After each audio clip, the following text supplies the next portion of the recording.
Today we're getting to the root of our hair and why the way we wear our hair and what we do to our hair matters so much to other people. We're still here with beauty writer Blake Newby, dermatologist Dr. Okereke, blogger Carly Reardon, model Erin Mercedes, who have shared their incredible hair tales with us. But what about people who are battling hair loss? More than 50% of women will experience noticeable hair loss. That's according to the Cleveland Clinic. And it's not just something that comes with age or having children. My next guest is just 26 years old. And earlier this year, she lost 60% of her hair. When Chan Sessions shared a before and after video of her hair, reactions flooded in with more than 9 million views by people shocked by her story. Doctors told Chan that her sudden hair loss was caused by a hormonal imbalance that may have triggered by stopping her birth control. Doctors diagnosed her with an autoimmune disease called alopecia areata. And even though Chan received medical attention and her hair is currently growing back, she says the emotional toll, of course, still lingers. And she joins us, Tam Fam, now in studio. Thank you so much. Thank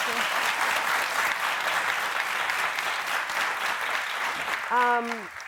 First of all, thank you for joining me, because I know this is still a journey for you. How are you feeling now? I mean, because you've got so many comments. You just got married last December. Right. So there's these highs in life, and then there's this reality of what you're dealing with the hair loss. How are you feeling right now? It has definitely been an emotional journey, for sure. In the beginning, of course, I was super sad and just kind of scared more so because I've never experienced any sort of hair loss. And my hair loss happened so quickly. It happened within a 1 month span, essentially. So was it like when you're waking up in the morning and you started to see strands? Were there strands on the pillow? How did you start to recognize this was a normal shedding or a little breakage? Right. So I got married in December, and then I went on my honeymoon to Bora Bora in Tahiti. And the salt water was really, really potent there. I mean, like, it was very, very salty. And so when I was brushing my hair, I noticed, like, wow, I'm losing a lot of hair, but I thought maybe it was from the knots in the water. I was swimming and I was getting tangles, and I was like, maybe it's just from the salt water. Well, then we were in the airport coming home from Tahiti, and I noticed this round spot behind my ear. It was just really small, probably about the size of a dime. And I was putting my hair in a ponytail, and I felt this spot, and I was like, that, doesn't seem normal.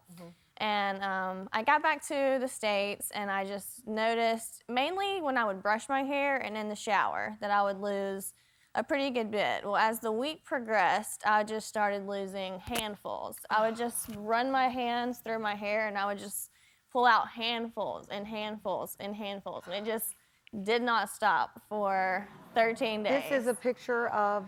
Yeah, so that was when I would brush my hair, and it would just like come out, and I would just hold it. And at first I started throwing it away, but then I was like, I need to keep this to take it to my doctor. And like, I was a new patient, so of course they're not gonna automatically be like, oh, come in the next week. Right. So I had to come in like 2 weeks later. So you started collecting to show them. That actually was very smart, because to explain to someone, especially they've never met you and they don't know so they see it in real time here.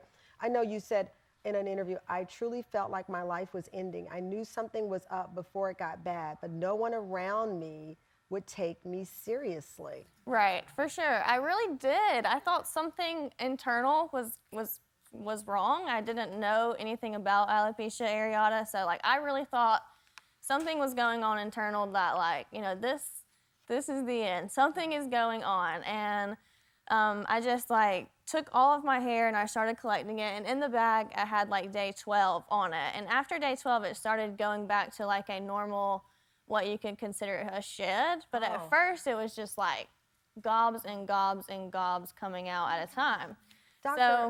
Our doctor is here. Do you get a lot of patients with it? So it's Dr. Sochan that this was caused by hormonal imbalance that was triggered by stopping birth control. Yeah, I think that, so alopecia areata is an autoimmune condition whereby, if you think about it, the white blood cells in your body are kind of coming up to the scalp and somehow recognizing the hair follicle as foreign. Yeah. And that's why the hair starts to fall out. And it's almost like someone flips a switch. Like literally one day you have hair, the next day you have a round bald spot. It's sudden. okay, and very destabilizing, as you can As you can imagine. see. And I have seen patients progress just as rapidly as our guests here. What has been your treatment? So at first, I started getting steroid injections in the spots, and I took an oral steroid for like 5 days, and that was what it was for probably the first few months. Now I take a medical grade liquid collagen, and I've seen really good success with the collagen. That was actually the first thing that I noticed results with the quickest, and it may have been because I started it in March, which was 2 months after I had started getting the steroid injections, because I think it takes a little while before those start working. Opening up online, how has that helped you emotionally?